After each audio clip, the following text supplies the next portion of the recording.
science, economics, history, family, social issues, education, religion, government, or national security.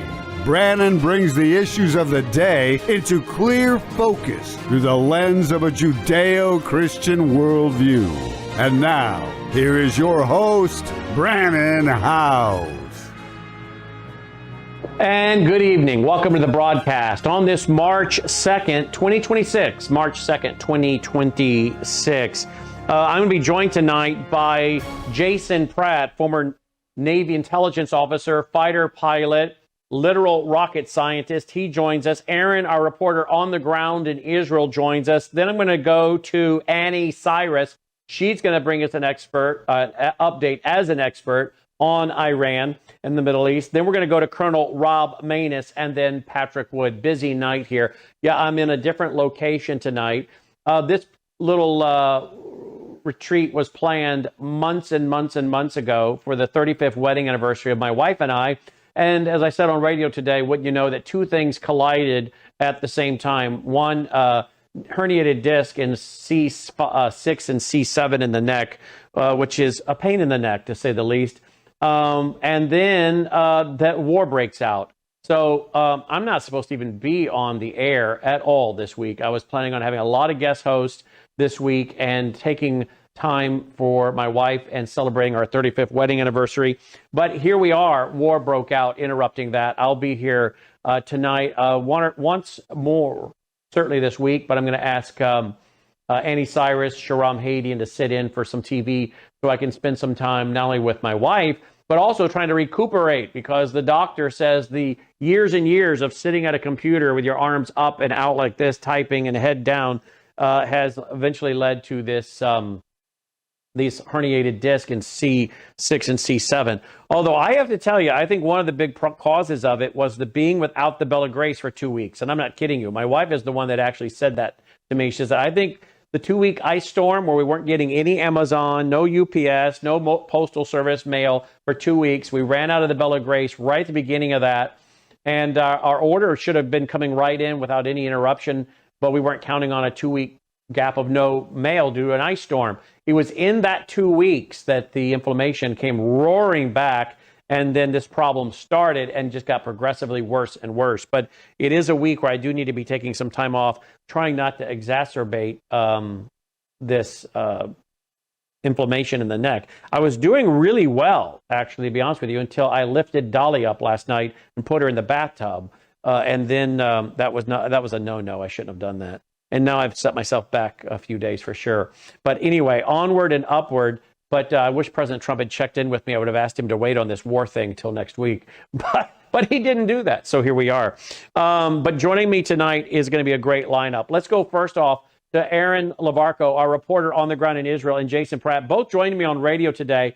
But I want them to join us tonight to give us a little bit of an update. As many of you know now, the terrorist attack in Austin, Texas. Here's a picture of a guy. I mean, the media couldn't really do much with this, could they? Property of Allah. Oh, the poor media. I'm sure they would have found a way to suppress this. Oh, it was a poor guy. He was uneducated. He was mentally unhinged. Hello. No, he's an Islamist.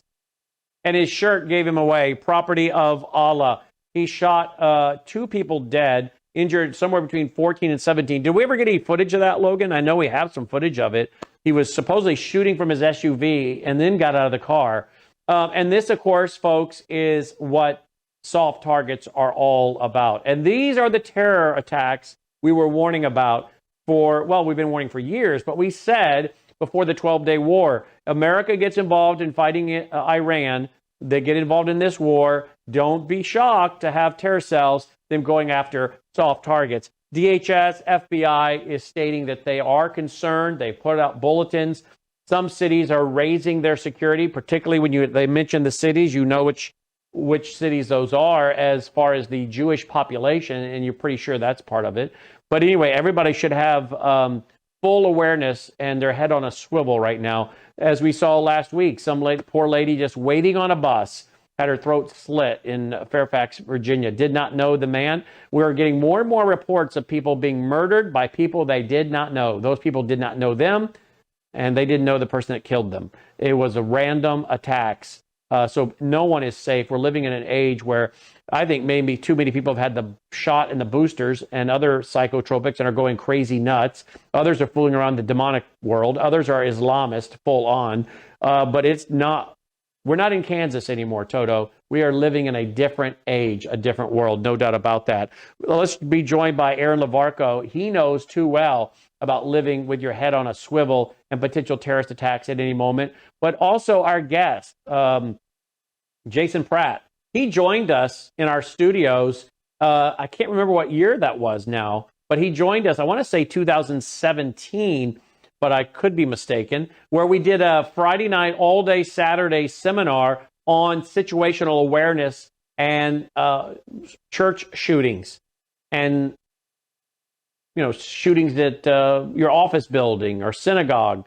And wouldn't you know, we concluded that on Saturday night, and the next day was the largest church shooting in American history. I remember when we were preparing for that, there's always some smart Alex out there on the internet, right? Just real smart people.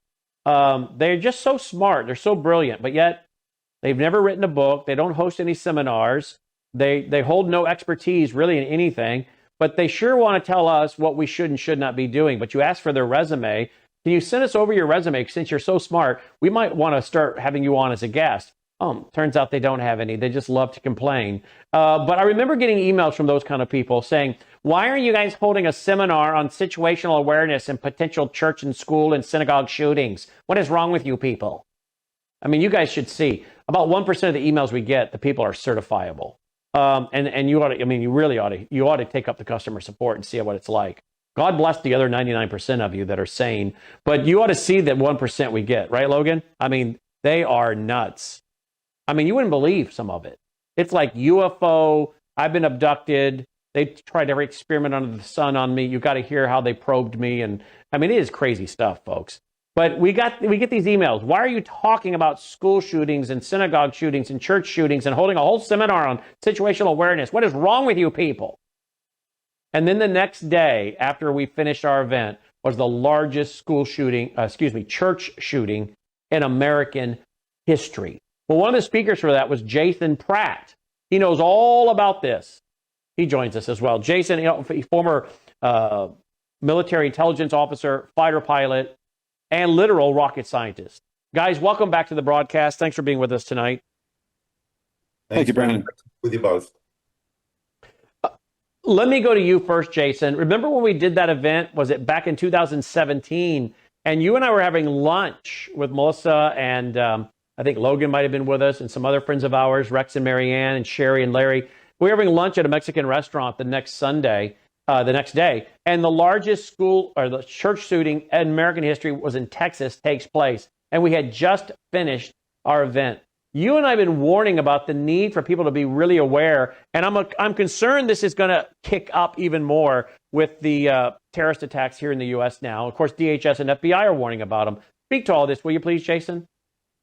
Yeah, I believe that was 2017, and I would encourage folks to go check out Worldviewpedia if you have them uploaded there or in the vault there, and check it out, because everything that we shared there is just as relevant today as it was the day that we filmed all that material, with warnings of jihadis and sleeper cells and terror cells throughout the country, as well as what to do in various situations. We even talked about if your vehicle is surrounded by a crowd, what to do in that situation, which, again, that was even before we saw what happened down during the mostly peaceful riots in Minneapolis as Black Lives Matter and other local terrorist groups started terrorizing American citizens in our city. So again, I highly recommend folks take advantage of that material.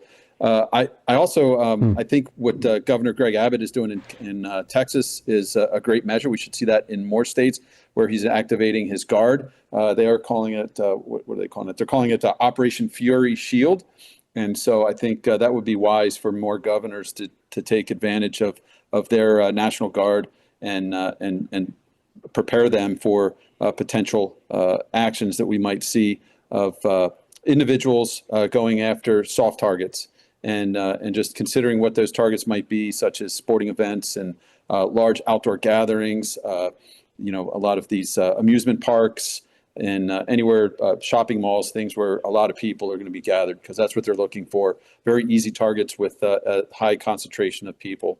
So I'd just be very vigilant. I think Aaron can speak to that as well, just how you have to live in Israel in general, and just make wise choices and pay attention to what's going on around you. Just be observant all the time, and that just needs to become a fact of life now. Let's go to this picture of this guy, the shooter. He's deceased now. Property of Allah. Now, I don't know what that weapon is he's carrying. It's some kind of semi-automatic rifle. I'm guessing AR-15, something like that. Do we know what kind of weapon that was, Jason? I haven't really looked at the pictures too closely. I believe it was like an AR-15. I mean, you talk about the amount of damage that thing can do, and I'm not joining the left in calling for bans on these things. But what I'm trying to say to people is, when someone walks in with something like that, I mean, you've got to be ready to counter them. This is serious firepower, and these states that have put restrictions on people and where they can carry, if they can carry, I mean, you're just inviting this kind of behavior. More states like Florida, Texas, Tennessee, people need to join these states and going to constitutional carry, where you don't even have to have a permit. Anyone that's, an adult that doesn't have a criminal record ought to be free to carry at all times, anywhere, other than, I can understand police departments, sheriff departments, courthouses, that kind of thing. But, no businesses should not be putting anything on the door that says, we don't permit you to carry in here, because all you're doing is inviting a increased soft target. Agree, Jason? Yeah, absolutely. I think, and this happened in Texas, where they do have castle doctrine and stand your ground, as we do here in Florida. But there was no one that was constitutionally or proactively carrying at this nightclub. And so, again, it took only a minute or two for police to arrive, which is amazing. But again, as we always say, when seconds count, you don't have minutes. And it took minutes. If a responsible gun owner was carrying it, that minutes would have been seconds to neutralize the threat. So I highly encourage people. I'm an instructor, firearms instructor, concealed carrier myself, and get good training. Prepare yourself, know how to respond, when to respond, know the laws in your area, and get trained and get strapped. And get strapped. Can anyone, Aaron is joining us. Aaron, this has, of course, become a way of life for you guys in Israel, but we found out, to the shock of many of us, how anti-personal protection your government was, the state of Israel was. Most of your guns were locked up in vaults and safes. People had to go, to a location and get them. Others, of course, had them, but they were locked away in their own facility, in their home. But I guess you guys actually had places where people would go into some business and store their guns, and they could go get them if there was a problem that was on the horizon, or the tension in your region, were to kick up. But right after that, there was a big campaign to start getting a lot of more Israelis packing heat at all times, not just the IDF teachers and soldiers who are, school teachers, shop owners who are always pretty much carrying, but to get the average citizen to start carrying. You guys kind of learned your lesson after October 7th as far as making sure your citizenry was more easily armed, correct? Well, even before, way before, but now even more so. And it depends really where you live in Israel. If you live in relatively safe areas, it's not encouraged so much. But if you live in like Judea and Samaria, the West Bank, you basically, you need to get a gun. 2 weeks ago, I had a group from where was it from? From Minnesota. We were on a bus near the old city of Jerusalem, and we all heard a big bang. We weren't sure what it was, and I turned to my right, and my whole glass is shattered. And I knew straight away that someone threw a rock at our bus. And I said to the driver, I said, Uri, we've been hit. Now, he was loaded, and I knew he was loaded. So he opens the bus, and sure enough, there's the guy.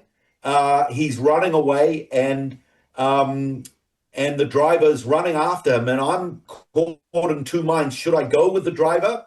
Should I stay with my group? I stayed with my group, but I also knew about 100 meters away was a police station. So I quickly ran to them, and three of them came out with F-16s over their shoulders, and they ran, and I ran with them towards where the driver ran. We couldn't find him. Now, this is where it gets a little scary, Brandon, because where it happened is East Jerusalem, and it's like 99% Arab populated. And my mind was thinking, well, what happens if the driver grabs him and they end up getting in a wrestle? The people around them, they possibly jump on him, they lynch him, they take his weapon, and all kinds of things. I'm thinking. Anyway, about a minute later, he comes out, and his hands filled with blood. What had happened as he was running after him, he jumped him, he got him, but the guy got away, and he fell down. He scraped his hand quite badly. The police said, "Don't worry, we'll get him." And they showed us security cameras all around. Sure enough, that night, the driver gets a phone call from the police saying, "We got him." But so there's all kinds of case scenarios that can happen, but definitely it's encouraging to when you see people, civilians, and a number of terror attacks here in Israel, Brennan, there have been passers-by that have been loaded that have been able to eliminate the terrorists. So definitely I would encourage it. Aaron, what's the latest? We're getting reports of drones. Drones are hitting, I guess, Sky News. Here's the latest report from Sky News. Drones hitting a ship, an oil tanker in the Strait of Hormuz, which, of course, I guess we're going to start seeing oil prices go up. Here we go. Breaking news that's just come into us from the Reuters news agency. They say Iran's Revolutionary Guard said a fuel tanker was burning in the Strait of Hormuz after being hit by two drones.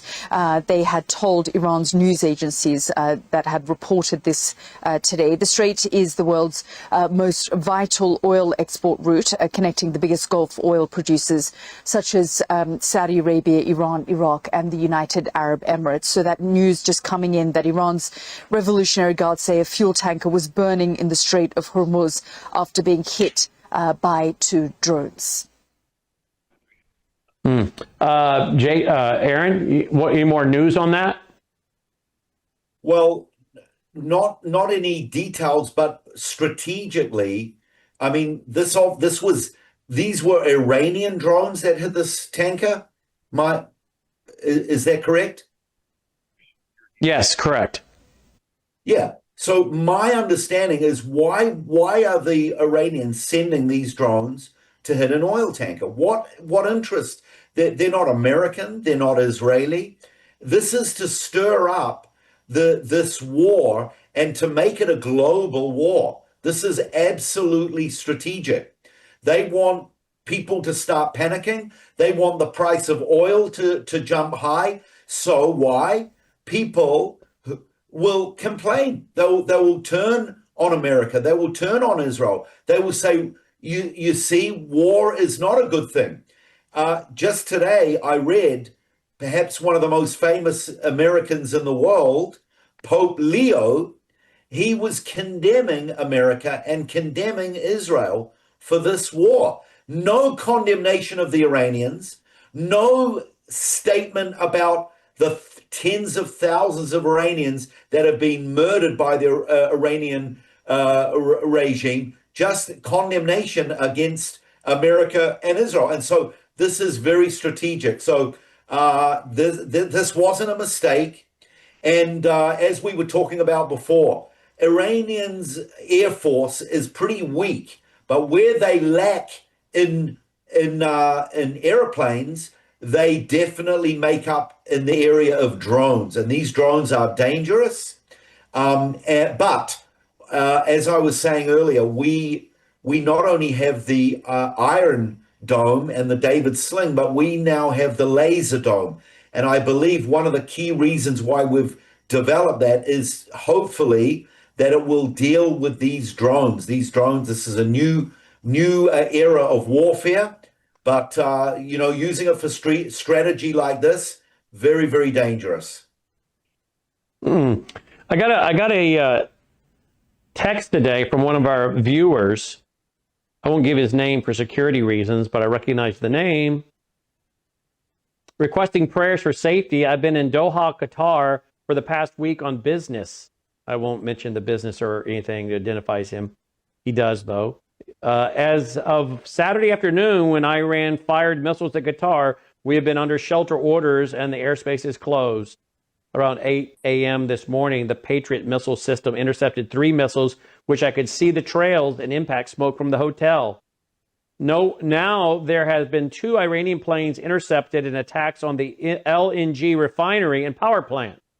Never dreamed I would be in the spot where a regional war started up. Currently 9 p.m. here, and as I know you have to get on the air soon for VCY broadcast. But yeah, I texted him back. We're praying for you. Please keep me posted.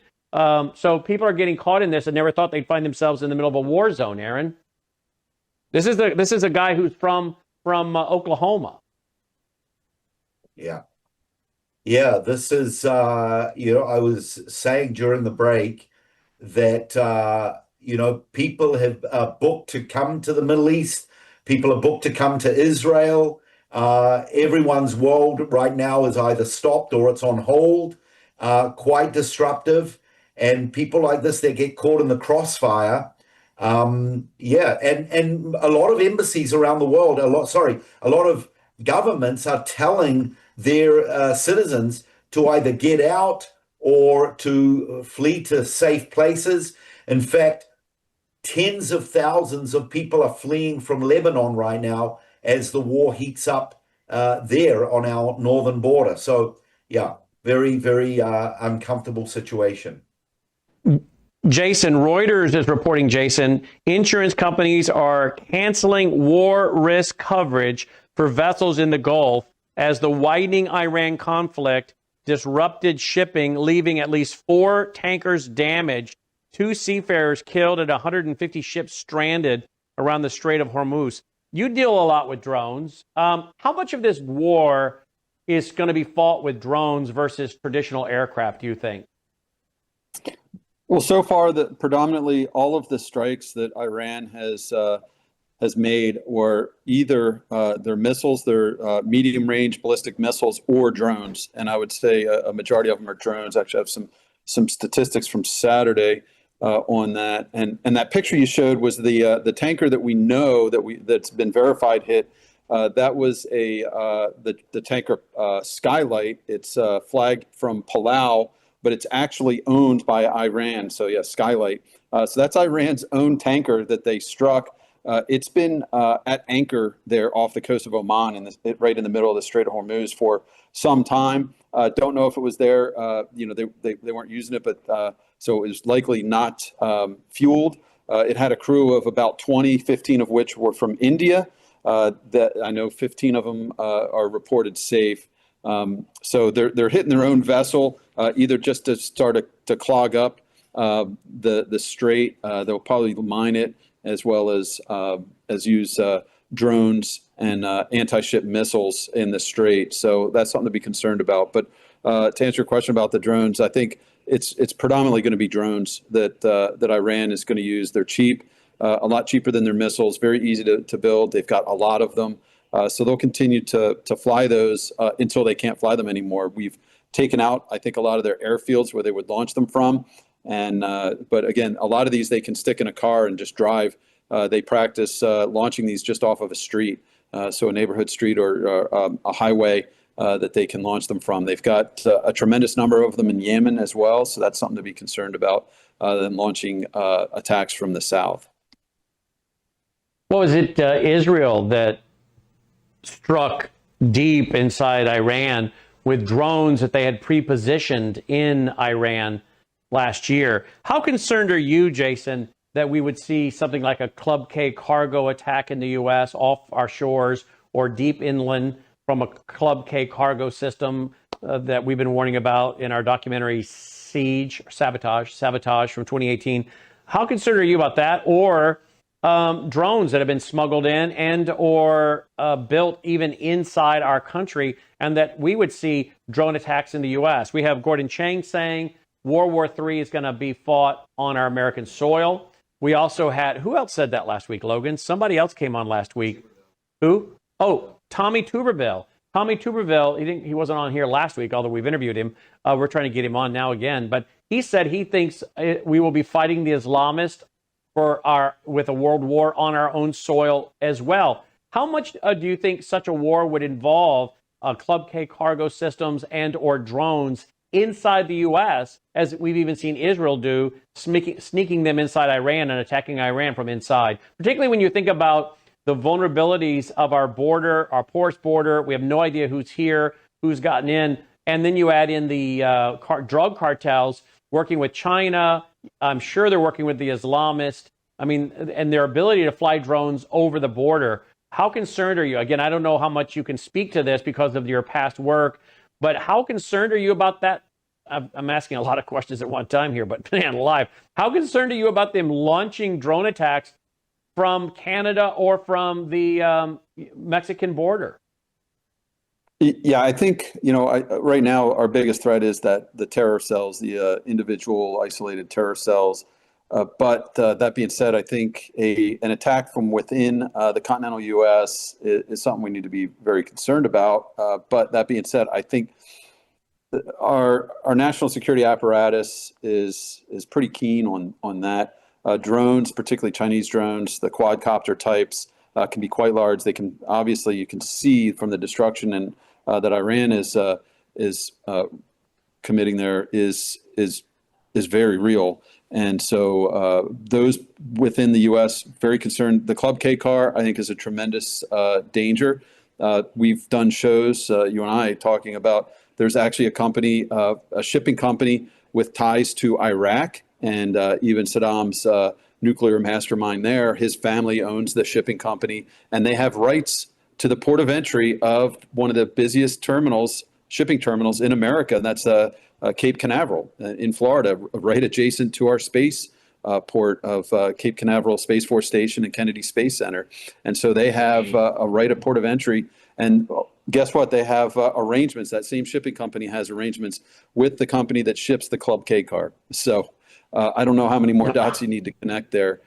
So that's a very concerning reality. That being said, we have national security capabilities that certainly are looking for this type of threat. And for those who want more about what he just said, go into the vault. You don't need to buy my 2018 documentary, Sabotage. It's available 6.5 hours for you as a vault member automatically right now. Go watch that and ask yourself, is this documentary more relevant now in 2026 or when Brandon released it in 2018? You're going to say it's more relevant now. worldviewtube.com/vault. Watch the whole 30 minutes of that 6.5 hour. There's 30 minutes about we did on the Club K cargo system and everything he just talked about with the documentations. It'll blow your mind. Blow your mind. And that was something that should have never been allowed. These port approvals, I believe. FISA, this group got this I think group inside the Department of Treasury was shut down. That's the same time that the uranium deal went through as well, related to Russia. So again, check it out, worldviewtube.com/vault. Watch the documentary where we talk about that, which is Sabotage. I did find that video real quick, Logan. This is video of the Austin shooting from the other night. We did find it. Here it is. Here we go.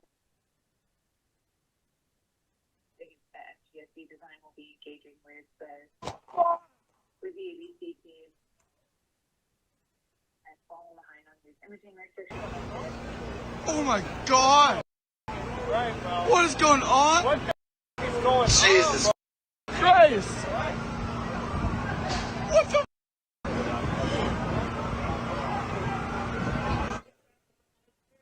Wow, it can happen so fast, and it happens where you least expect it. All right, as we get ready to wrap, we're going to go to Annie Cyrus. We have Colonel Rob Maness. We have Patrick Wood.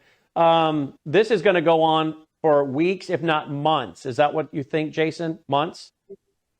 It has the potential, I think, predominantly from the those terror cells that are no doubt dispersed throughout our country and even the world. So I think that's the long-term threat. I think the military actions may not have to last too terribly much longer as we continue to isolate the capability of the Iranian military. And then to you, finally, Aaron, tonight in Israel, what are you hearing as far as how long this will last? Your prime minister says you went after 500 targets over the weekend. You're going after thousands and thousands now. And so how long do you think this will last? And what do you see as far as the leadership? President Trump made a comment about a lot of the leadership we would have been negotiating with has been killed, 2 or 3 people down the line, I guess. I don't want to see any of those people being negotiated with. That would mean the regime is still in power. I want to see if they're going to go to the trouble of doing this, why would we allow the same people and worldview to maintain? That's not what the majority of the folks in Iran want. They want liberty. They want freedom. Why are we even talking about communicating with people 2 or 3 down in leadership? Oh, but sadly, they've been eliminated. That is not, we're going to be right back where we are now in another few years if we let those people stay in power and do the sneaky things they do. Would you not agree? Yeah, I would. I do agree. Look, things are changing rapidly. The first day, our defense minister, Israel Katz, said this is going to be 2 to 3 weeks. Then I'm hearing it's going to be prolonged. It's going to take longer. Then I read today that the Americans and the Israelis are going after 20,000 more targets, and they have already, based on the last 3 days, taken out 1,000 targets per day. So if you do your math, it's about another 3 weeks, and that's just the targets. Then you've got to be careful of the vacuum and the whole regime change and bringing in someone new. You know, even though the majority of the people in Iran are not Muslims, you know, there's still a lot of Muslims there. And I don't know if they're going to sit back and watch, you know, the new leaders just take over without some kind of resistance. I don't know. So things are changing all the time. But yeah, we're probably looking at least weeks to the small months. But this, you know, but no you're Benny Gantz. Your Benny Gantz is not ruling. I got a clip here. Your Benny Gantz is not ruling out boots on the ground. I don't think President Trump is either. That's something we've been very concerned about. I've been very opposed to that idea. But is he talking can you about imagine Iran? urban warfare? Brandon, here's is a he clip. talking Listen. Iran? I would not exclude it for those reasons or other, but we'll have to see how it goes forward. And will that include Israeli boots on the ground, do you think? I exclude nothing. We've been waiting for 47 years, and we came to a point that every necessary means should be taken in order to achieve our goals. What we're seeing. So he's not ruling out anything. They've waited 47 years, and they're not ruling out anything when it comes to boots on the ground. Even Donald Trump today said the same. When he was asked about boots on the ground in Iran, he said exactly the same. We're not ruling that out. But Brandon, we are probably going to have boots on the ground in South Lebanon. That is a major assignment because the southern Lebanon, the South Lebanese army, they are not strong enough to deal with the Hezbollah operatives and soldiers. So we, I think, are going to be forced to go in. And like I said earlier, we've got 100,000 reservists that have been called up. So we need to keep praying for our soldiers and keep praying for our leaders. But look, let's look at the positive. What a great start to this war. And it's not going to happen overnight, but in the last 3 days, the progress that has been made is incredible. And it's Purim. It's the Feast of Purim. This is a time to celebrate something that happened 2,400 years ago when Haman was taken out, the supreme leader, as it were. But after he was taken out, we still had to fight. And it's the same today. But we're going to take this small day or 2 days to celebrate the victory 2,400 years ago and the victory that we're seeing before our eyes now. I want to go back to Jason real quick. Jason, boots on the ground. I mean, can you imagine the guerrilla warfare fighting in Tehran on the ground or in these other cities throughout Iran?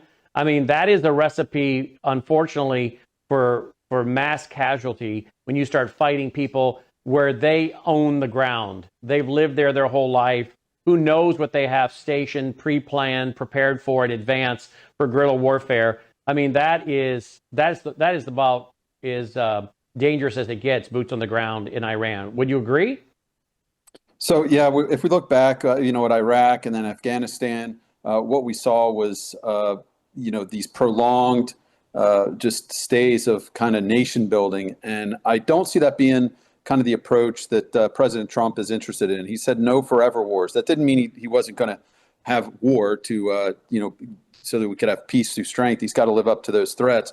But by the same token, I think at this time, all options need to be on the table just for, at least a negotiation or position of strength, or just to keep all the enemies guessing. So I don't think any detailed plan will come out. If there's going to be any boots on the ground, I believe that this president is going to, and our military, our Department of War is going to pursue as aggressive and fast a resolution to that as possible. But again, I think they will avoid that. That'll probably be a last, kind of the last option that they would desire or pursue. Instead, they're looking for the citizenry of Iran to kind of stand up and step up and take over their country, take their country back.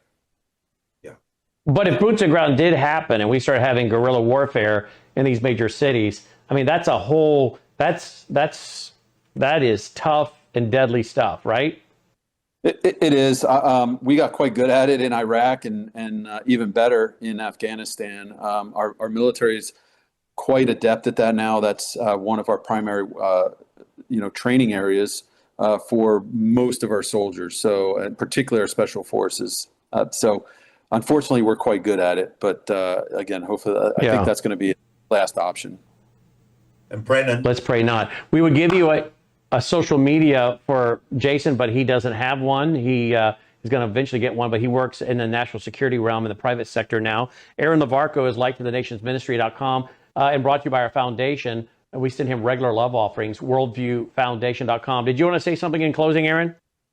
Yeah, just a spin-off of what Jason was saying. I think that the Americans, the CIA, the Mossad, the Israelis, they've been working with locals in Iran, and I would like to think that they would be equipping them. They are the ones on the ground, and they've got the wind in their sails right now. They've got the spirit of liberation that they can taste, and that's big. That's big when it comes to a war, when you've got the spirit, when you've got the sense of victory. So hopefully it will end up being that rather than more boots on the ground from the Americans or the Israelis.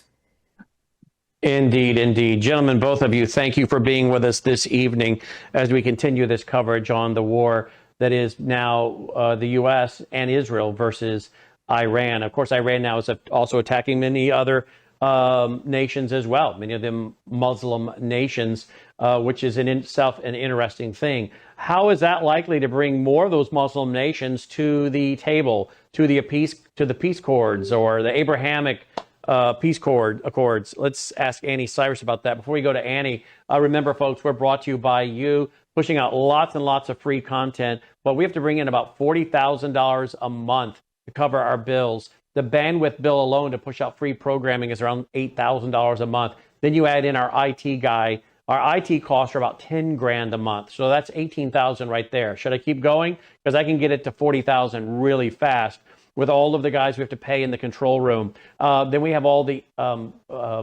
licenses, very common, 11,000 here, 12,000 there. Every year we have to renew these licenses for all the different software programs we're using that run the lower thirds, that run different things to keep this network going. Then the app, we just built a brand new app for Apple TV. That was several $1,000s. Then we have the insurance and the utility to keep these rooms cool and the servers cool, running 24/7, 12 months out of the year, running AC units 12 months out of the year. We have 7 AC units, folks. 7.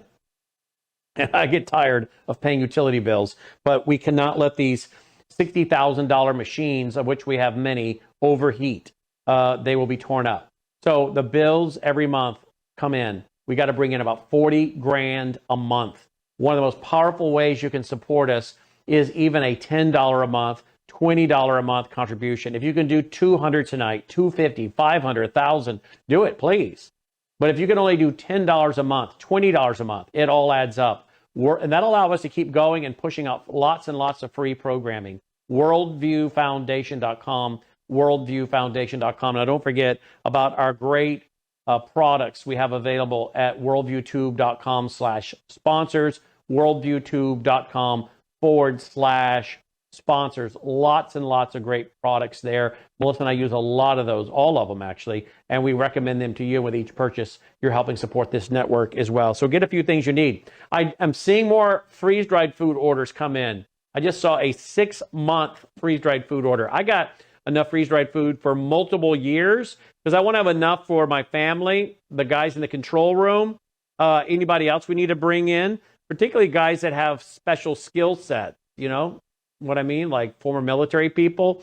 Those would be great guys to bring in, even if they have a wife and child, and you say, yeah, come and live with us for a while. Don't worry about the food. We got that covered. If there was some kind of disruption in the infrastructure, because they could buy their way in, because that's a skill set. We provide a place to live and food, and you provide and help with security. You ought to be thinking that way. You may have some retired military people around you who, if there is a disruption in just-in-time inventory or infrastructure, power, you have food, you have extra food, you can now negotiate. Someone you know in your neighborhood or trust, come, eat, have your meals here, even stay here, and I'll trade you meals for security. There's a lot of things you can barter with services you might need.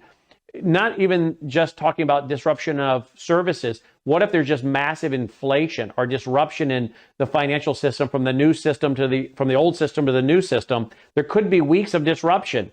How are you going to buy things?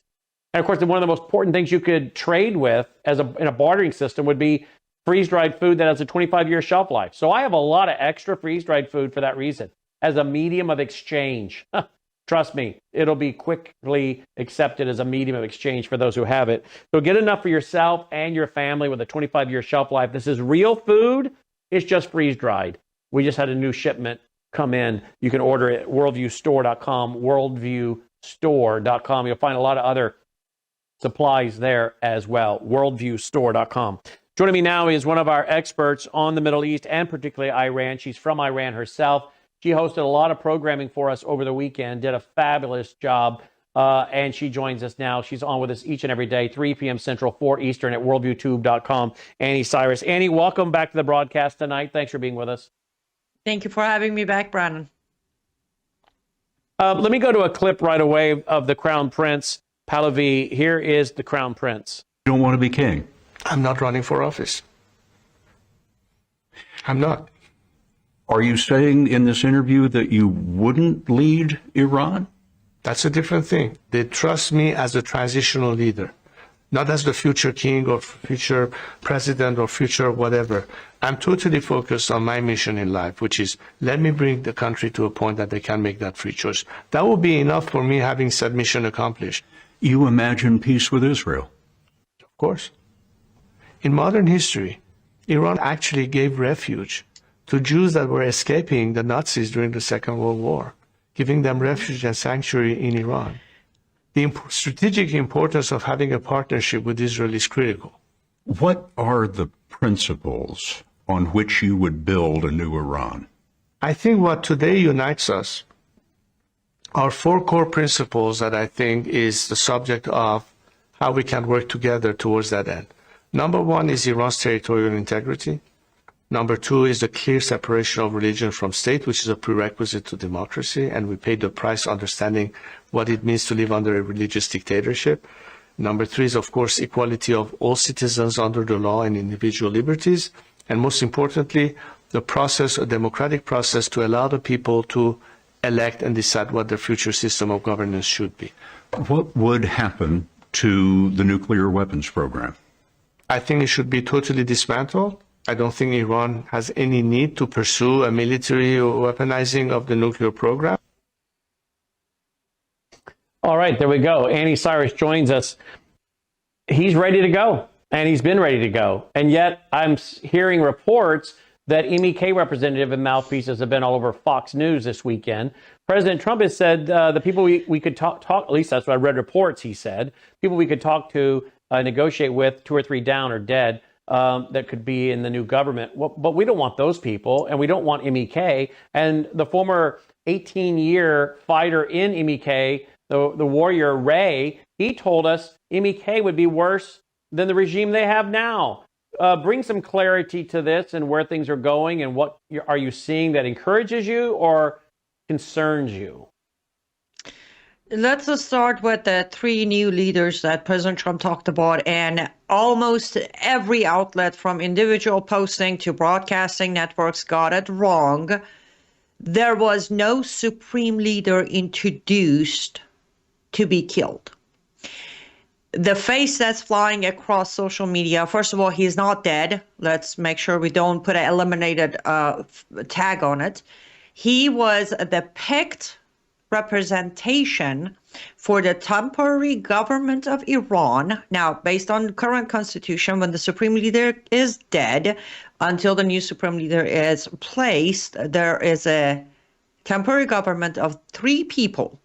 The president, who is still alive, the head of judiciary system, who is still alive, and an appointed representation from the Guardian Council. The picture you see flying around is him. That's to just clarify there was no new supreme leader who was killed. And even the 3 members I just talked, all 3 of them are still alive as of right now. That's for that. They're not the new government, however, they're transitional.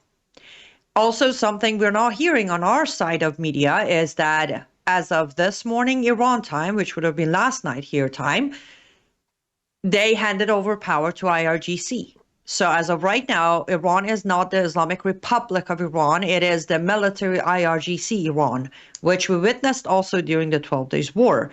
Now, I think this is, by the way, I don't want to necessarily go back to what you were saying with your guests, Jason and Aaron, but I want to bring it up. This is why today we hear the possibility of boots on the ground, because we're not facing the regime anymore. We're facing the military now in power of the country. That is most likely why we're saying that it's not off the table. Because when IRGC is in power, the scenario changes a little bit, not dramatically, but it does change a little bit.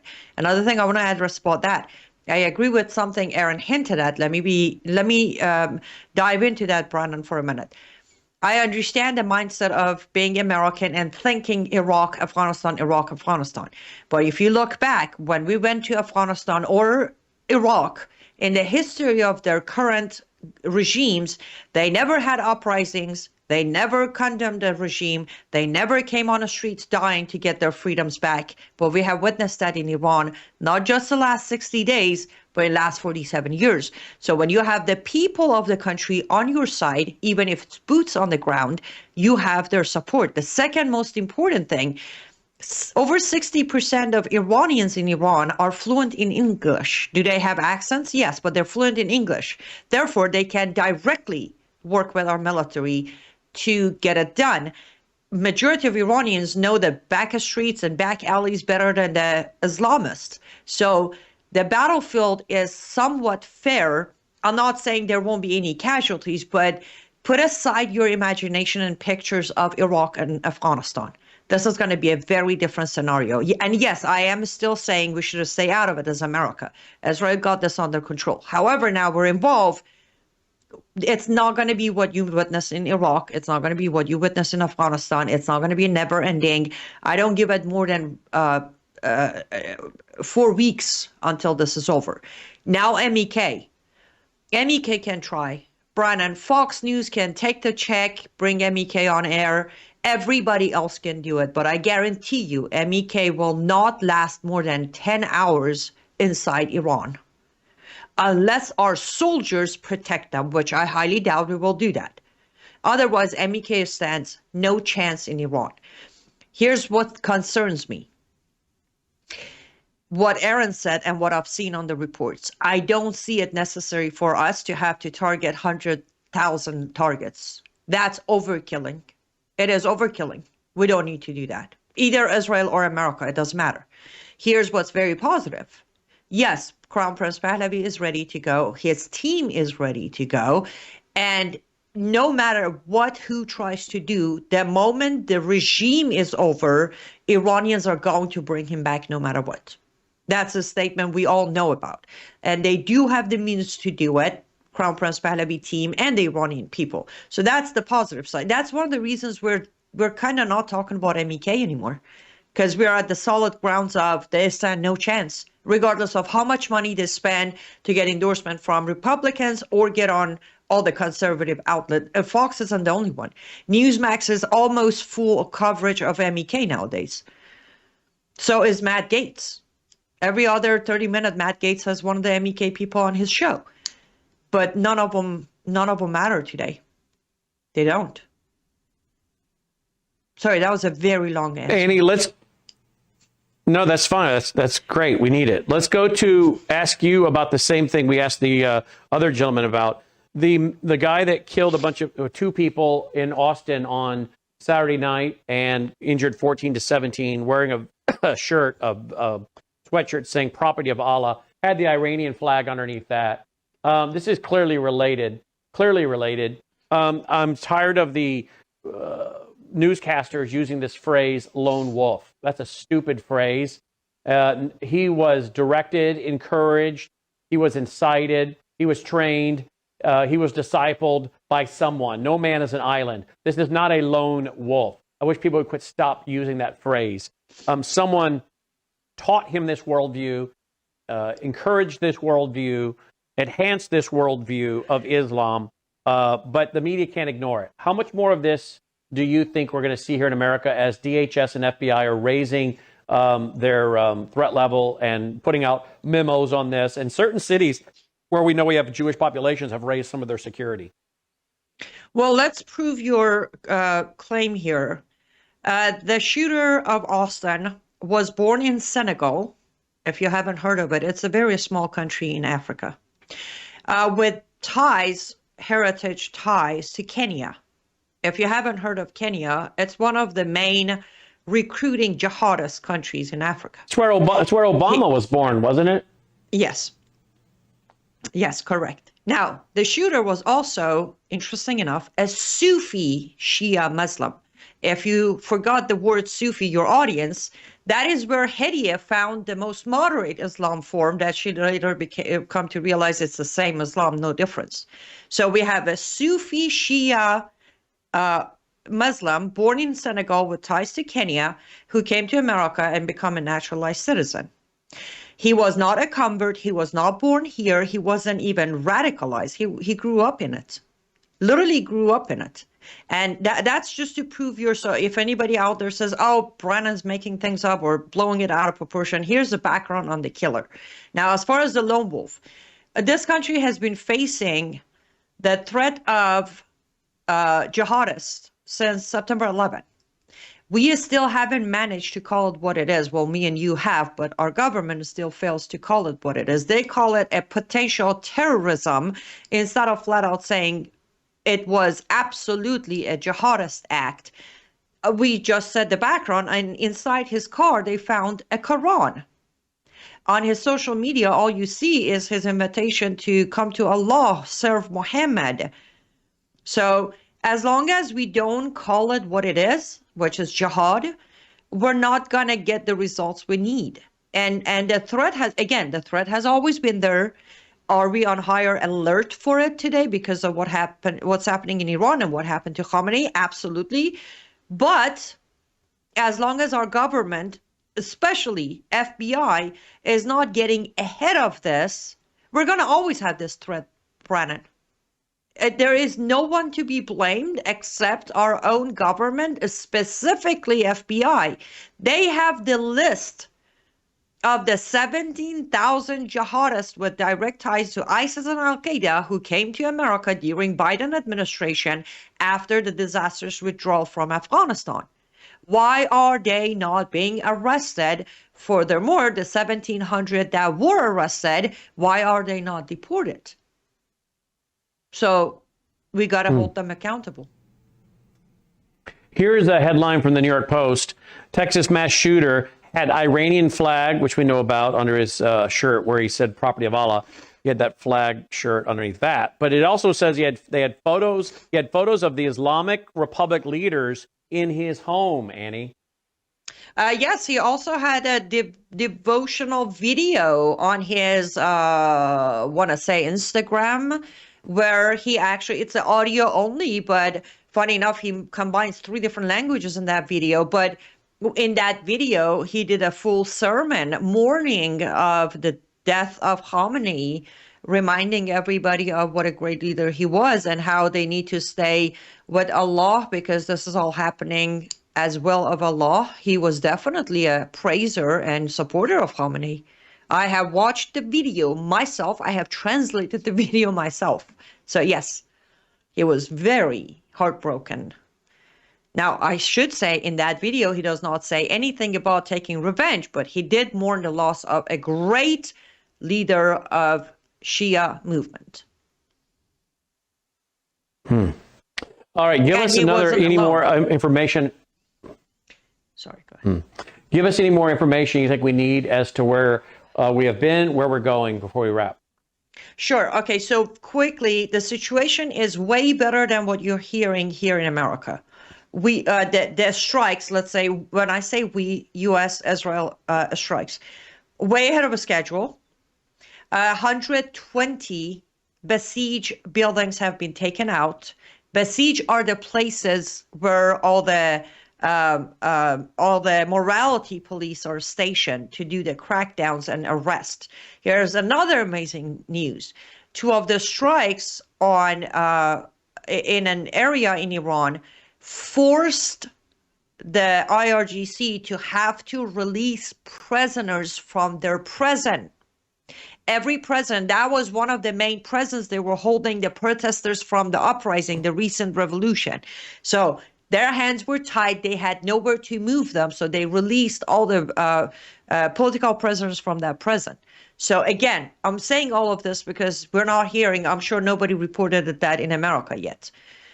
They are forcing the hands of IRGC to pick a side. IRGC is getting to a point where they have to pick, do they fight the outside war, or are they going to fight the Iranian people? And that's why Crown Prince Pahlavi put out a message today in Farsi saying, stand by, the day of call to action is way closer than we were expecting. I know a lot of people think I say these because I'm Iranian. No, I'm saying this because I have tracked this up close from day one. And I don't mean the war. I mean last year, start of 12 days war until today. I've not missed a beat, and I can tell you this is not optimistic result. They are getting to where the Iranian people be able to overthrow this regime, but we have to keep pressure on them. I understand everybody's concern. I understand your point of view. I respect your opinion. However, there is no, we dropped enough bombs, let's come home. U.S. has that option. We can come back now. But stop hating on Bibi, stop hating on IDF, stop calling IDF evil. They are doing what nobody would do for 47 years. They're not just freeing Iranian people, they're freeing themselves, they're securing stability in the region, and they're helping Western countries gain momentum to stop terrorism in their own countries. Excellent. Excellent report, Annie. LiveUpToFreedom.com, LiveUpToFreedom.substack.com.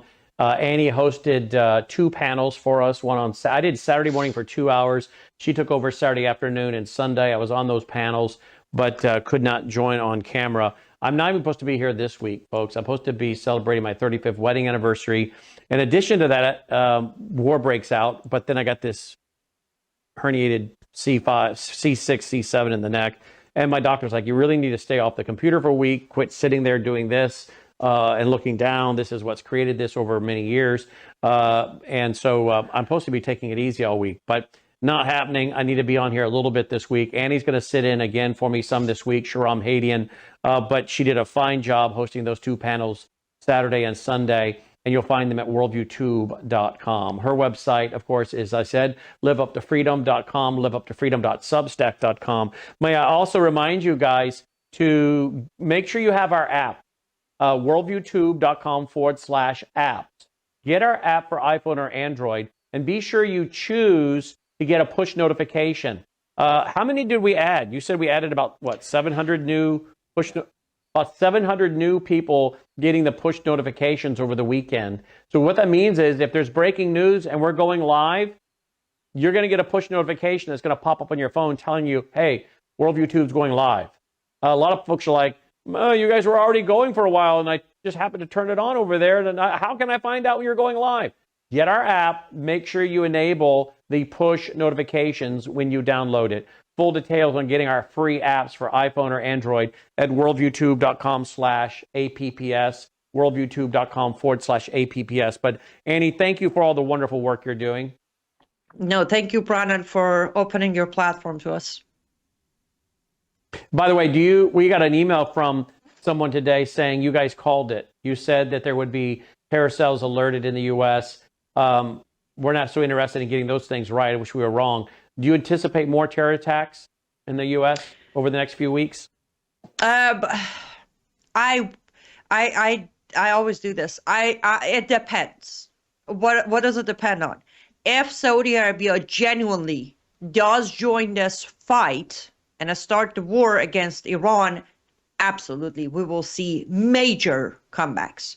If Saudi Arabia stays back, we will see more, but not as much as I'm expecting to see. And since I said that, can I explain? You said something of, they're killing each other now, which is a curious, interesting point of its own. Let me explain this. The reason Iran starts attacking their neighbors and fellow Muslims, first of all, don't forget, we are during the month of Ramadan. In Quran, during Ramadan, whatever good deed you do is triple rewarded, and whatever sin you commit is bigger sin than it would in any other month. Every single one of those countries joined Trump's World of Peace inaugurational meeting. They signed papers, they signed agreements. That in Islam is what they were warned on Quran 551. Oh, you who have believed, do not take Jews and Christians as your allies. If you do, you're one of them. So justification for IRGC is that they were punishing the Muslims who committed the ultimate sin of siding and taking Christians and Jews as their allies. Trump being the Christian, of course, Israel the Jew, land of the Jew. So that's how they're justifying it. It's not that they have turned against, well, technically it is, but they're not attacking those countries because they don't know better. They're punishing them. They're making a statement. And in return, of course, most of the Gulf countries are retaliating, which is #1 rule of Islam, eye for an eye. So if Saudi Arabia does actually go to war with Iran, we'll see a heavy attack of Shia attacks here in America. If not, until the revenge for Khamenei is over, we'll probably see few of them. Liveuptofreedom.com, liveuptofreedom.substack.com. Thank you as always, Annie. Thank you, Brandon. Be safe. You too, my friend. Before we go to Colonel Rob Manus, don't forget our national conference is coming up Friday night, October 23rd, Saturday, October 24th. Something we've not done in our 22 years of holding the national conference. Now, we've been holding Worldview Weekends since 1996. No, January of 93. How many years is that, Logan? January of 1993. I should say February of 1993. February 1993 is when we held our first Worldview Weekend, February 1993. So we've been doing Worldview Weekends, what is that, 33 years? For a long time.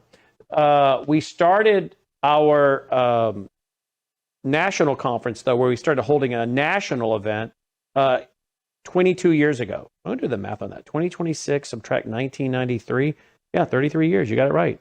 But in that 22 years, we've never made it free. Just renting the building Friday night and Saturday, the Waukesha Expo Center, is going to be over 10 grand. But we're going to make it free, take a free will offering a couple times, and then, of course, raise the money throughout the year. So if you appreciate all the free radio, free conferences, free TV, free articles, everything we're doing for free, we need your support to keep pushing it out for free for those who can't afford it, versus putting it all behind a paywall. Worldviewfoundation.com, worldviewfoundation.com. To get your free tickets. Now, they're free, but you got to have a ticket. We don't overfill the building. Worldviewtube.com/events, worldviewtube.com/events. Last year we were there, we had over 1,000 people, standing room only. That was just me, Dr. Woods, and Aaron. This year we're bringing a whole bunch of people with us. It's going to fill up fast. Get your free tickets, worldviewtube.com/events. All right, joining me now is Colonel Rob Maness. Colonel, welcome back to the broadcast. Thanks for being with us. Thanks, Brandon. Good to see you. All right, Colonel, I want to go to this New York Post article. I don't know if you've seen this. This is the New York Post. William McGasland, retired general who led Air Force Research Laboratory, goes missing. A retired U.S. Air Force general was reported missing in New Mexico, with authorities warning that medical concerns have heightened fears for his safety. He's 68, last seen at 11 a.m. Friday. So again, I don't know what this is about. I don't want to read too much into it. It may have absolutely nothing to do with what's going on in the Middle East. But, anytime you see guys like this, he was at Kirkland Air Force Base where you were. So anytime you start seeing these kind of people, go missing, you start getting a little concerned, make sure that these guys aren't being targeted.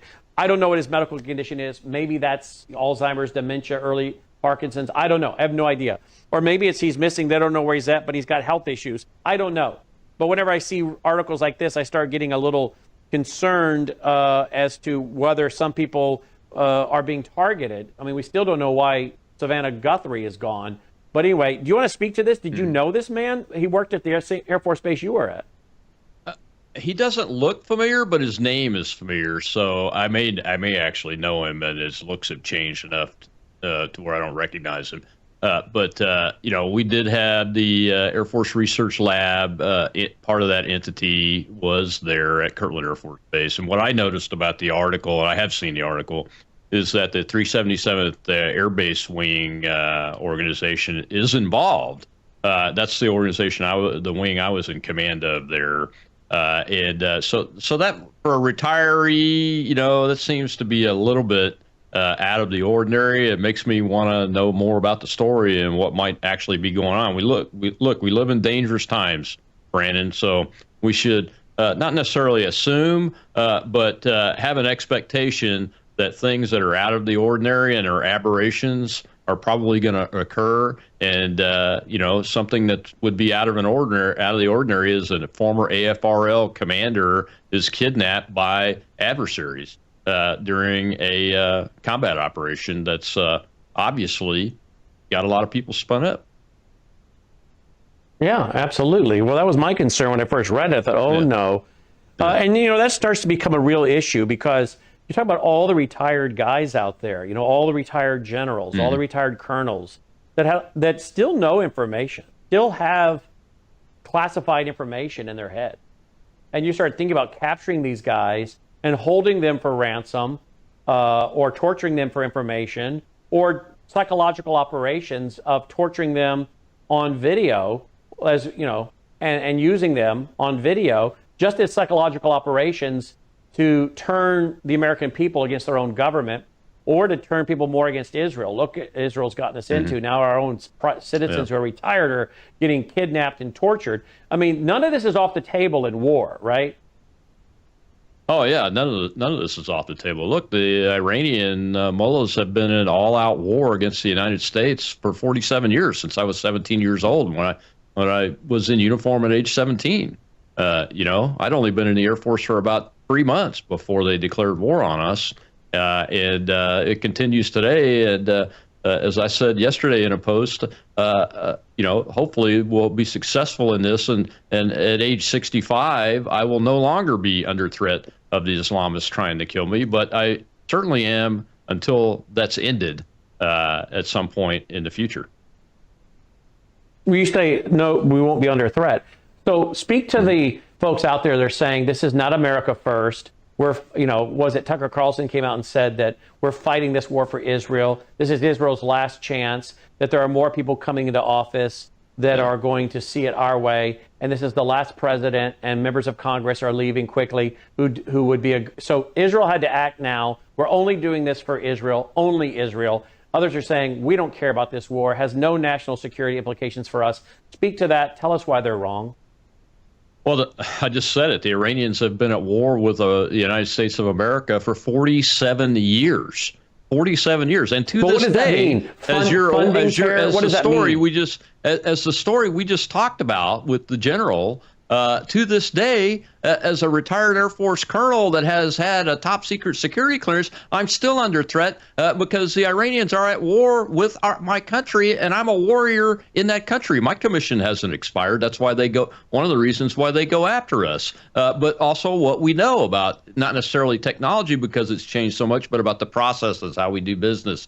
Those kind of things don't change much. So they're at war with us. They're trying to kill us. They'll kill you, civilians, if they get an opportunity to. They've done it for 47 years. What is your point? Israel wasn't even in the picture very strongly back 47 years ago when I was an enlisted E1 and they started trying to kill me. So, and they did kill Americans and have killed thousands of Americans all the way up to recently. So this is not new. What people are talking about from an Israeli perspective is, look, you don't want us to work with our best ally in the region that's also that's under constant threat by these people. Why are you being ridiculous, folks? That's just the stupidest comment that I could imagine. But those same people, not necessarily Carlson, but a lot of those same people want us to work with a country that's not our ally, that's actually attacking NATO allies like Ukraine.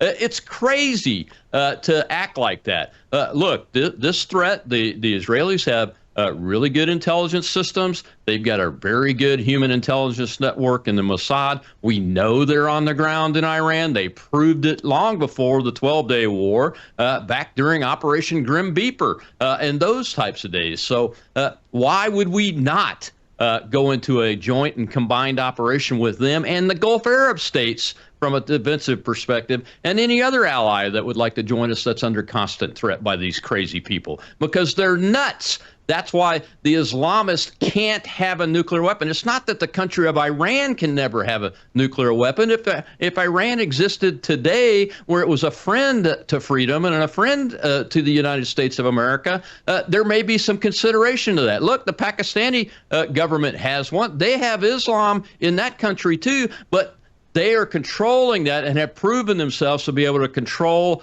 their desires and their needs and their uses of their arsenal. And these people cannot ever be trusted with that. And that's why this operation is going. And this operation is perfectly legal. President Thomas Jefferson did the very first one overseas in the early 1800s against the Barbary Coast pirates. I have a print of a painting called Payment in Iron of the USS Constitution, sending rounds into the Barbary Coast pirates' fortresses, and the Marines going in, the shores of Tripoli. That's the Marines of the United States of America under Thomas Jefferson doing a punitive expedition to stop what they were doing. And this is what has been needed to be done for a long time. And every American that fought in the GWAT that I talked to, I don't care who they are, fully supports it. I don't know where these people coming from on social media that say they're veterans, but they didn't go into combat in the global war on terrorism, because every one of those veterans said this has been a long time coming. What took so long?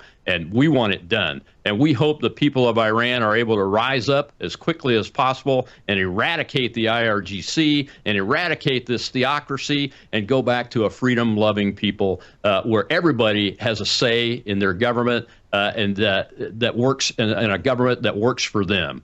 That's what we want. And we're going to take this system down. We're going to systematically taking it down. We are. This operation has been very successful so far. Very successful so far, and glad it is. Well said. Not to frustrate you or the audience too much, but here's the clip of Tucker. So let's assess the war now ongoing in its second day and try to answer those four questions. First, why did this happen? Now, in this case, there's a really simple answer. This happened because Israel wanted it to happen. This is Israel's war. This is not the United States' war. This war is not being waged on behalf of American national security objectives to make the United States safer or richer. This war is not actually even about weapons of mass destruction, nukes, chembio. No, this war is waged purely because Israel wanted it to be waged. Now, why say that out loud this early in the conflict? Isn't that dispiriting for, say, American troops fighting this war? Yes, it is. And we thought a lot about whether it was wise or decent even to say something like that out loud, and have decided that it is for the following reason. First, because the truth is always the only basis for wise decision making. When you lie to yourself or you lie to your people, you not only commit, well, a kind of moral crime by lying, but you also tend to hurt yourself. Hubris is the product of lies, for example. You can get way over your skis if you're not honest with yourself and the people around you about what's happening and why it's happening. Wow. That guy's talking about getting way over your skis, Colonel? My word. Yeah. There's a lot being said about Israel in this conflict. So let's just go back to what I said already, and that is they're our ally. They're our closest ally in the region. They're also the closest ally that has the capabilities very similar, some even better than what we have. And we should work together as a team against a common national security, vital national interest threat. And it is for both of us, more so for the Israelis than us. But for Tucker to say that would say that he had to be in the room when Prime Minister Netanyahu looked President Donald J. Trump in the eye and said, "You're going to do this for us." Come on. Really? I don't think so. Look, we did the 12-day war, but it was very clearly stated we were going after American national interests, and a byproduct of that operation was going to be to help the Israelis. In this case, have very clearly stated this is a joint and combined operation with not only Israel, but our other allies in the region, including Muslim and Arab Gulf states and Arab states in the area that are part of the Abraham Accords. They're all actively involved in this operation in one way or another. And it's because it's something that's going to get done if we act as a team and we maintain solidarity. And it could be Saudi Arabia that's in the position of Israel, as far as I'm concerned, but they're not. They're nowhere near that capability. And they're nowhere near that reliable as a democratically elected government, et cetera, and those kind of things. So I appreciate Tucker. I still believe he's a good person. He means well from the heart, but he doesn't have that information, Brandon. I don't have that information. But I can tell you how allies work together in this type of operation, that this operation is in the vital national interests of the United States. Every conflict since 1979 has had the hands of the Iranian mullahs in it. Every conflict. The Beirut, Lebanon bombing, Hezbollah, Hamas, the PIJ, all of these groups that October 7th. That organized October 7th, the groups that organized in the Iraq War, in the insurgency phase of the Iraq War, and killed over 600 American soldiers, sailors, airmen, Marines, and Coast Guardsmen. All of them have a root, and their root is the Islamic Republic of Iran, led by the mullahs and protected by the Iranian Republican Guard Corps and their Quds Force, their Special Operations Force, and they know it. And this operation is being so successful. Let me just lay it out for you. Yesterday, an Iranian minister had to declare on live TV that his military units that are firing on the Gulf Arab states are not under the control of the command. Think about that. We have destroyed their command and control so well that there are organizations that are still in existence that can pull a trigger are following what I call last stand orders. These are the orders you follow when all communications is cut off and the country looks like it's going to be invaded and taken down. That's how effective our disruption and destruction, not just disruption, but our destruction of their command and control system is. Last night, In the hours of darkness, we sent B-1 bombers deep into Iran to strike ballistic missile targets. Those are the most, other than the nuclear stuff, those ballistic missiles are their most precious and protected targets. The B-1 is not a stealth bomber. It has some stealth characteristics, but that tells you that we have destroyed their ability to defend themselves in the air so well that we would risk a rare and highly expensive asset and 4 crew members in each jet to go deep into Iranian territory to destroy their most protected targets. That tells you how successful we are being. The CENTCOM announced just before I came on the air that there are no Iranian Navy ships left afloat in the Gulf of Oman. There were 9 when the operation started. There are 0 now. The only aircraft carrier that's been sunk, contrary to the Baghdad Bob types in the Iranian forces, is the Iranian drone carrier that has been attacked and destroyed from the minute the operation started. No American carriers have been struck. Yes, unfortunately, we've lost 4 Americans KIA. We lost 3 F-15Es, but the crews were recovered due to a friendly fire incident, is what it's being called so far in Kuwait. That happens in war, especially when you start bringing in more allies. In Venezuela, it was just Americans and our different services. That's why it went off so well. But when you start combining allied forces and other things, and you have an enemy that's able to shoot back at you, things happen in war. And we've been very fortunate so far that these are the only things. But it is going very, very well. I see no signs that this administration, and Secretary Hegseth said it this morning in his brief. He said, there's been a lot of talk about regime change war. Well, I was in Iraq and Afghanistan. I fought that war. I agree with him. I did the same thing. This administration is not going to conduct a regime change war the way Iraq was done.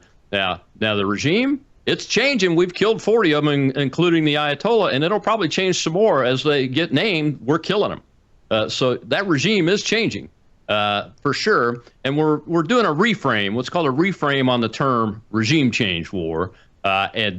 This is the kind of regime change war that this president and this administration is going after because it works and it's got precedent and it's legal and it's the right thing to do because these people have been killing us and causing innocent people to be killed for almost 50 years. It's past time for it to be over.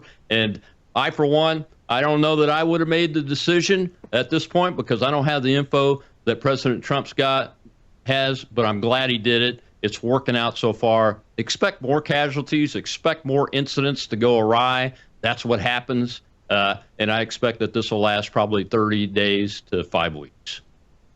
That's what it takes. About 20,000 targets that can be destroyed by air that we know of. And there will be also those that get uncovered in the process that we have to go back and attack too. So it's dismantling these people's capability. Sometimes you have to do what's right, even if it's not politically popular. And yet, there is a political price that can be paid for doing this kind of thing. But yet, we're now seeing from a recent poll, Democrats are stunned after a major new poll just found Republicans surged 8+ points in the 2026 congressional ballot, now tied 50-50 with Democrats. They were previously trailing by 8 per Harris. So I don't know. We'll see where this all goes. Logan was telling me about a poll he saw yesterday where only 27% of Americans supported this. But that's largely based on propaganda, misinformation, and all kinds of, operations, warfare that's been going on by enemies, foreign and domestic. Let the truth get out there, which is why we're here. I mean, this is what Worldview Tube's about, putting out the truth and then bringing in experts from various fields, like Colonel Rob Maness and his amazing bio, which you ought to read his bio, by the way, over at robmaness.com. Go read his bio. When I read his bio the first day, I was like, why have I not heard of this guy before now? This is amazing. And we've got him on our network, and we're so honored to have him on our network. and to have Aaron in Israel and Annie with her expertise in speaking Farsi and her expertise in that area.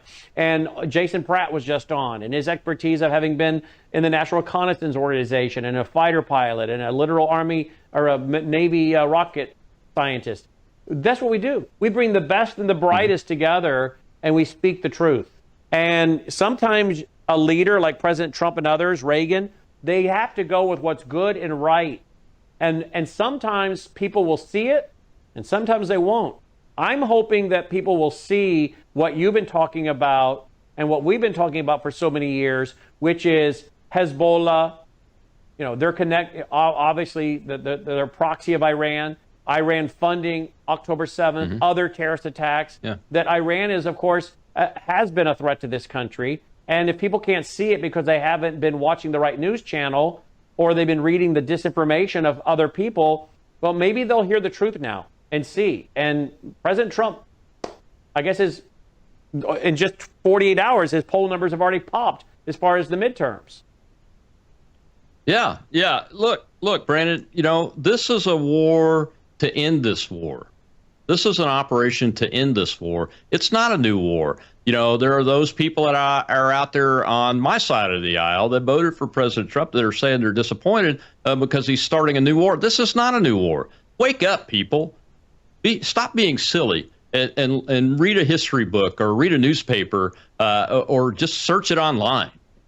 Okay? It takes 10 seconds for Grok to tell you what the history of this war is. And this is an action to end this war. This is the peace president. And I don't say that lightly because, look, we have to question everything. You've heard me question his decision to do the 12-day war. But he did it the way he said he would do it, and it was successful. Unfortunately, after that, Secretary Hegseth said today in his briefing, he said, look, the president went back to these people after the 12-day war, Operation Midnight Hammer, and said, okay, you got to give up your nukes. And they were arrogant, and they wouldn't come to the table, and they kept playing the same games they played with Obama and Biden and all that. And I think this president went the extra mile even for them and made sure that he had the right assets, the right inventories of weapons. I hope he's got the right inventories of weapons. I don't have any visibility into the realities of the numbers, but that would be a question I would be asking because of our limited manufacturing capability. But we've spent a year rebuilding those manufacturing capabilities and increasing production lines and those kind of things, and he got the money to do it in the big, beautiful bill and the defense budget that went with it, I believe. So I think we're okay there. Let's see how this goes. Strange things happen in war, unfortunately. So you're going to see them happen continually until we get completed with what we're doing. And the bottom line is we are systematically dismantling this government that has been attacking Americans and others around the world for almost 50 years and being a source of death and destruction and tyranny. And it's past time for it to be over. And I'm glad that our allies are all with us on this, at least in the area anyway. We have some NATO allies that are being stupid too, and maybe that's another question of why we should be breaking NATO up. Colonel Rob Maness, each and every day, 2 p.m. Central. 2 p.m. Central, 3 Eastern Standard. Right, Dolly? 2 p.m. Central, 3 Eastern Standard, each and every day. Colonel Rob Maness, his broadcast can be heard here on Worldview Tube. His website's robmaness.com, robmaness.com. As always, Colonel, great to have you with us. Thanks for being here. Thanks, Brandon. Thanks for the coverage. Doing a great job. Thank you. You're welcome back here anytime, of course. Colonel Rob Maness, hope you'll check him out each and every day right here, 2 p.m. Central on worldviewtube.com. We're going to come right back with Patrick Wood. Unless he's ready to go now. Is he ready? 1 minute? All right. Let me just mention real quick while we're waiting for Patrick, otherwise we'll go to a break and grab him. It's so important that you support what we're doing. Now, some of you would like to get something in exchange for supporting us. Now, you do know we push out all of our programming for free. We could put all this behind a paywall, and we make all of our shows available for free for 7 days. We could say, okay, tell you what we're going to do. We're going to make the stream free for you to watch when it's going live. But after that, to watch the replay, you'll have to join the vault. We could do that. We don't even do that. Not only do we make the stream free, we take these programs and we put them back up online and let you watch them for the first time or watch again or share with family and friends for 7 days. Now, after that 7 days, they do roll into our vault where we have archived 36 years of my documentaries, books, radio shows, TV shows, 21 years of my National Worldview Weekend conferences. I'm talking about all kinds of amazing speakers that are archived there. And the thing is, the grass withers and the flower fades, but the Word of God will stand forever. So much of what we produced, folks, it doesn't ever age out. It's never like, oh, well, that's not relevant. That's so old. That's not relevant. We have so much biblical worldview, so much history, so much Bible teaching. It's more relevant now than ever. So consider joining the vault. Now, you can do that at worldviewtube.com/vault, worldviewtube.com/vault. You know, I've been talking for a long time, before we go to Patrick, I've been talking a long time about how we built a bunch of new servers, powerful servers, humongous computers that we've been building for over a year. It is costing several $1,000s a month, several $1,000s a month to build these servers, these fast computers, and then to build the program that allows you to search 36 years of our content. And I've been telling you that. And I was hoping it would be done by now.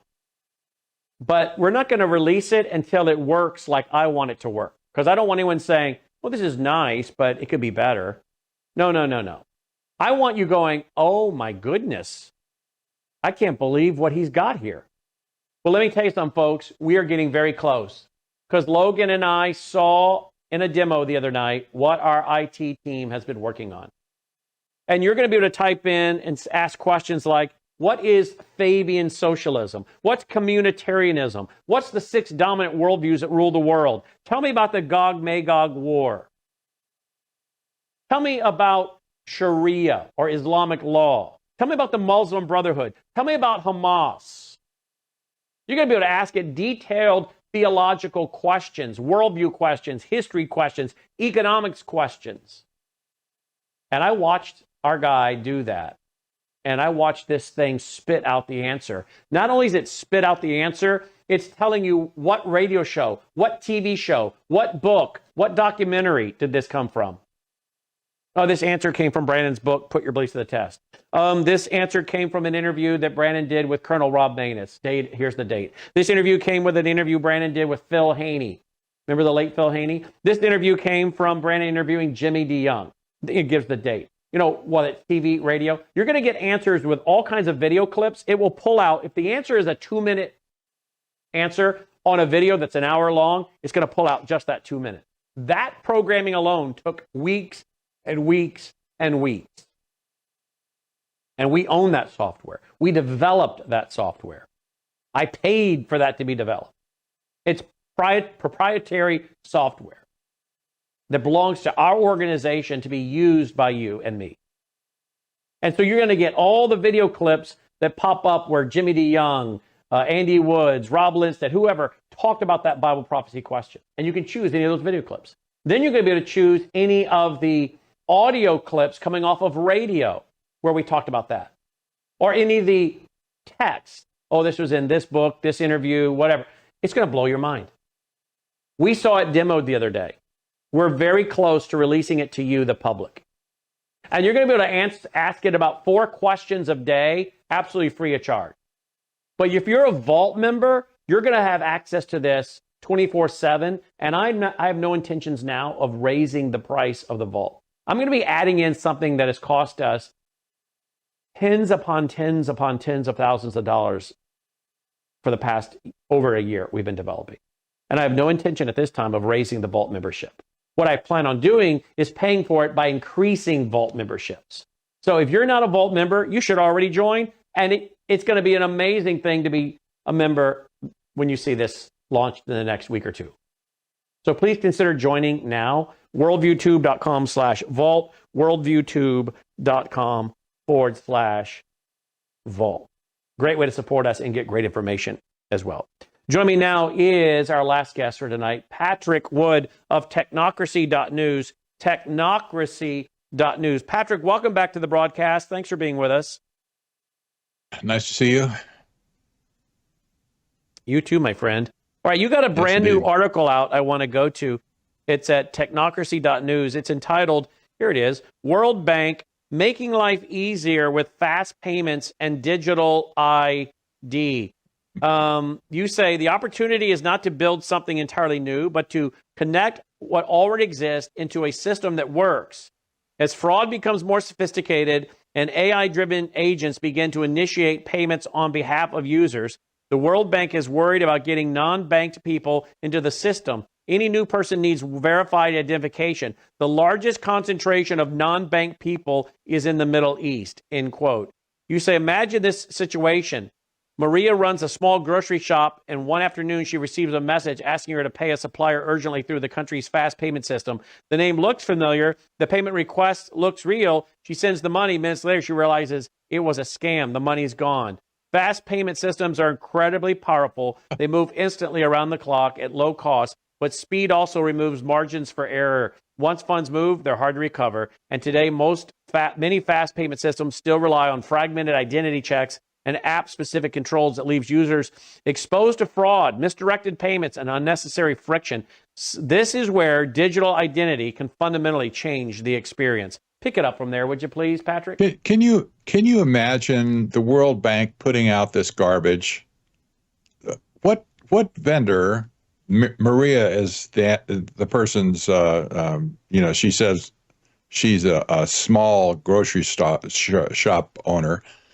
Who would be so stupid to pay money from somebody you do not know and can't verify in the first place? Don't you know who your vendors are in the first place? So the premise from the get-go is just so thin. They talk about fraud. We're going to protect you. We don't they don't want you to be scammed, etc. Give me a break. This whole system that the World Bank is promoting, and others as well, it's about getting all the unbanked people in the system across the world, of course. This includes South America, Africa, lots of people there, probably a few in Malaysia. But basically, the Mideast is full of people who are unbanked, and they want to get them in the system. This is so thin. And how are they going to do it? I mean, what is going to be the hook that gets them in? just put the fear of God in them. I think with stories like this, people have to read this story. So if you want to avoid fraud, or identity theft, get your digital ID. That's exactly right. Yeah, you don't want to be scammed. Oh, no. Get your digital ID so you can be sure you won't be scammed. It's just like, I'm sorry. It's people need to see the World Bank for what it is. It's one of the most scurrilous organizations in the world, right aside of the IMF and the BIS itself. So, they're promoting this nonsense that, well, we have to make sure everybody's included. We want everybody to have an ID just so they can not scam each other. And, are they the guardians of the world that they have to worry about people getting scammed? I don't think so, but they think they are. Now, you mentioned something to me the other night about the World Bank. That's tied back to the UN, of course, right? The World Bank. Yes. Are they involved in something in Gaza, or what was it you mentioned them the other night? Well, exactly. And by the way, the World Bank is not directly associated with any other organization. It is what it is. It was set up in around 1945 as like a troika of organizations, including the IMF and the BIS. But we find all of a sudden some of the people that Trump appointed to the Peace Board. Okay, this is an organization now. He just declared it. Well, we're going to kind of take that function away from the UN now, and we're going to do peace.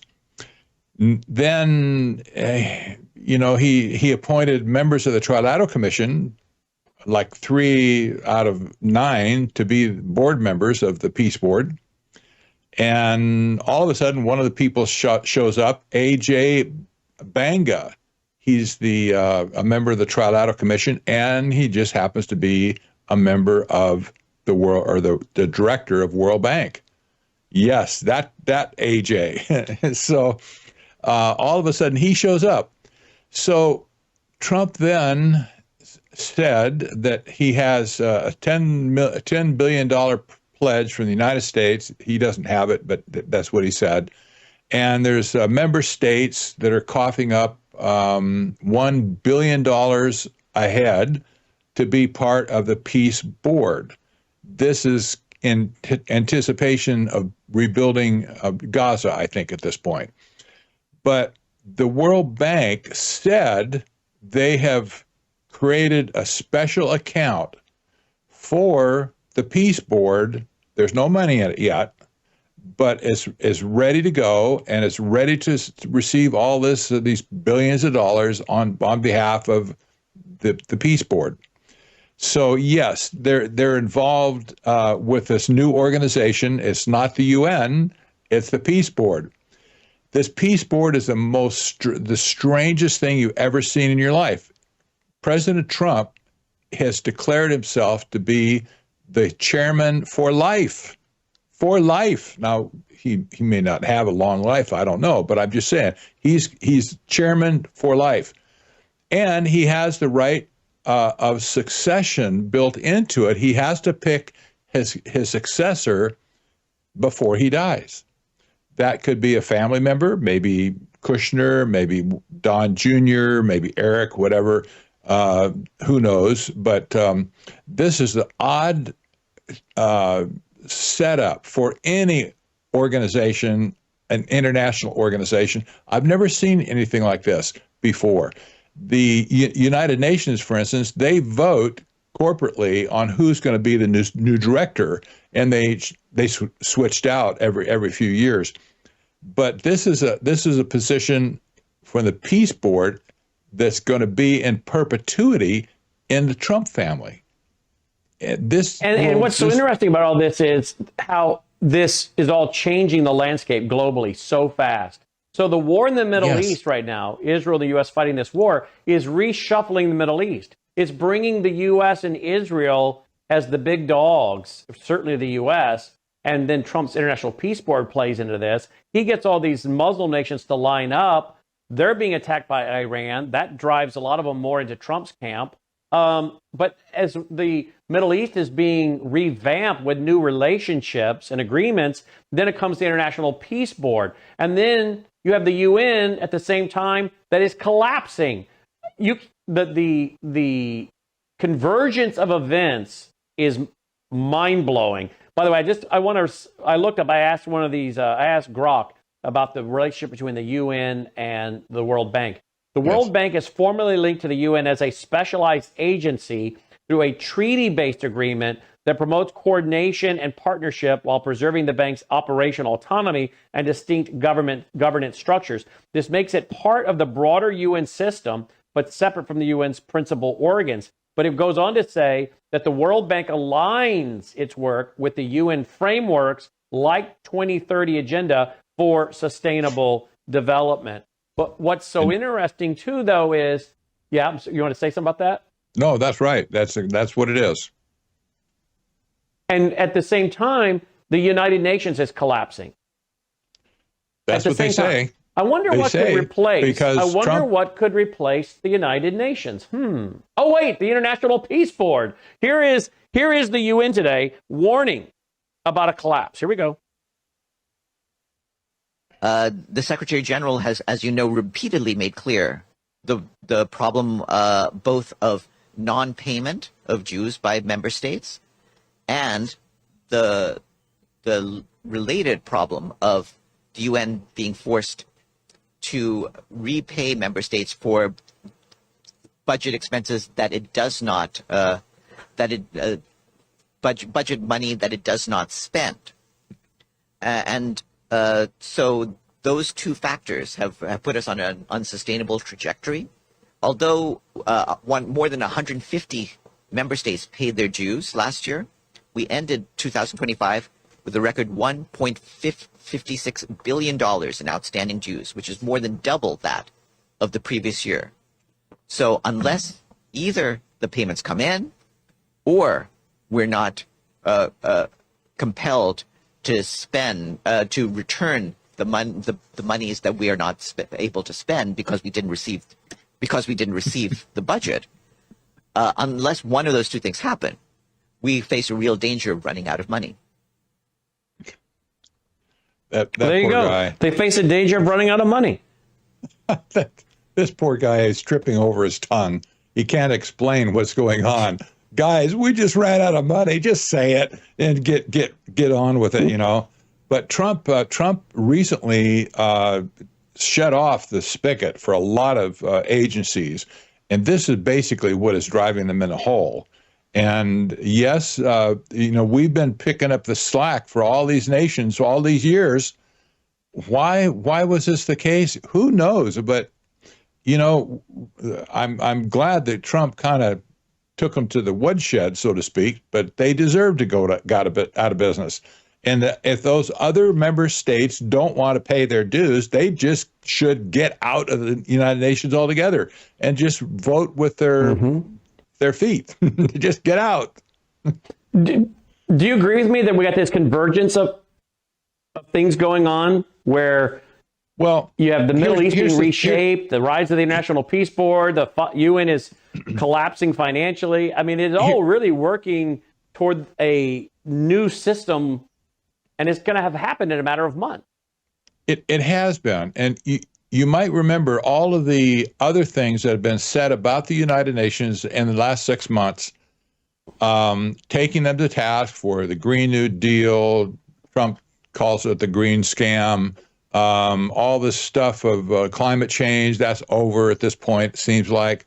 The war on carbon, you know, Trump says, no, we're not going to do that and just forget that in our country.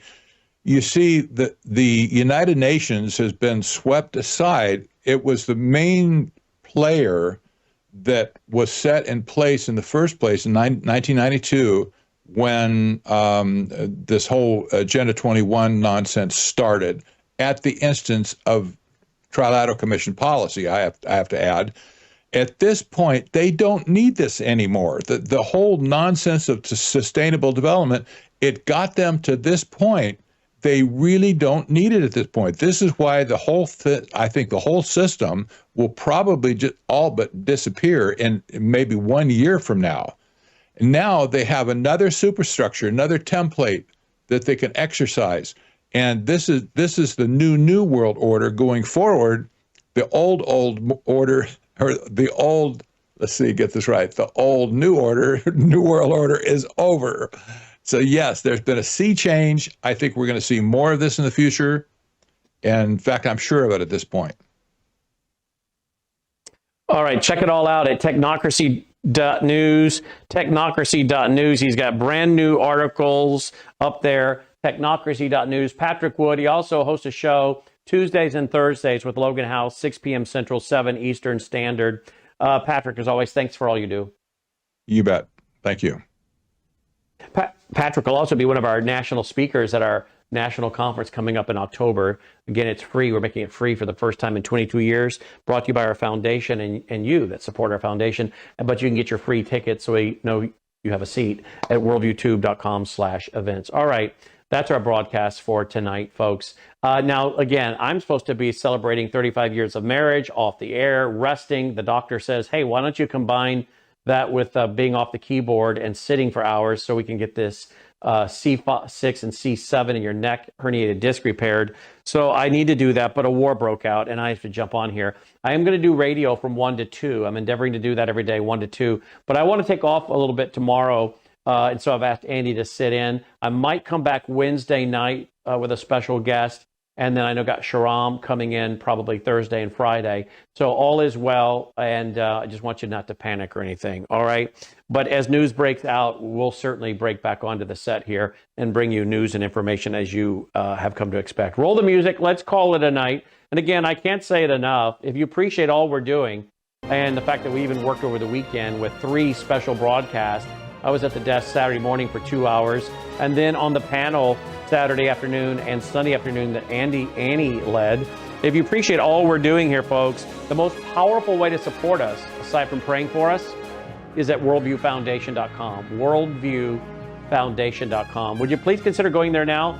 Even a $5, $10 a month contribution, it all adds up. Worldviewfoundation.com. May God save America and protect Israel. Take care.